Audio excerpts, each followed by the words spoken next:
Early on a Friday morning, the OT crew packed its bags and headed out on a road trip. We were not headed for the sun or the beach of spring break, but instead this road trip would take us to Binghamton, New York, home of the Binghamton Senators, Ottawa's minor league team since 2002. A mere 4.5-hour drive south from Ottawa on the I-81 will get you to Binghamton, a town with a population of just under 50,000. The caliber of hockey may not be the same, but when it comes to the passion for the game, Bingo fans are right up there. I think the fans are a little bit more passionate here than up in Ottawa, but when you get them all together, they're still Senator fans. And either place you go to, you could tell the fans are behind the players 100%.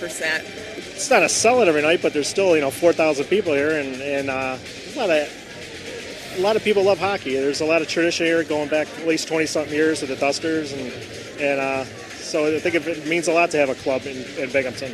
And if they didn't have a club, then I think the community would be regretting it if they ever lost a club. Every hockey player dreams of playing in the NHL, but in reality, many pro hockey players have spent some time in the AHL working on their game. Now, while playing in front of a capacity crowd of 4,700 in the Broome County Arena is not as glamorous as suiting up in front of the home crowd at Scotiabank Place, the players in Bingo understand just how important the team is to this city.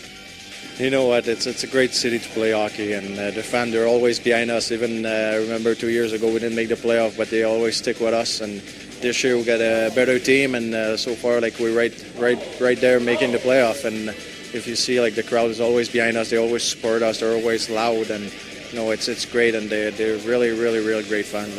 I think it's just as big as Ottawa. I mean, obviously it's a bigger scale in Ottawa, more people, but they appreciate their team just as much as up there, and it's nice to see. I mean, we got a great group coming out every night, and they cheer us on to the best. I mean, win or lose, it's a great atmosphere, and you know what, we want to do well for them because I know they support us, and they want to see us do well. It's a good city.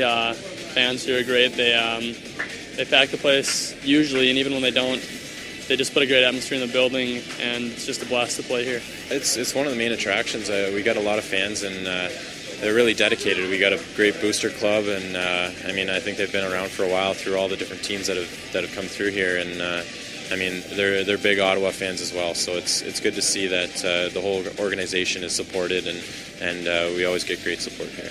The fans in Binghamton are a lot like the fans in Ottawa. They love their hockey. They like to see goals, cheer for fights. They wait in line for beer, but unlike Ottawa fans here have to deal with the dreaded call-up. Once a player is playing their best hockey in Bingo, there's a good chance they will be called up to help out the big squad. It's a separation anxiety that even Dr. Phil couldn't cure.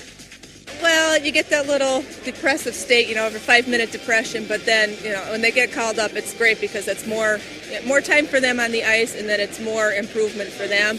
And hopefully they can help the big team win too. It actually feels good to see that, you saw them here, like Foligno or Eves, or, and then during the strike season, that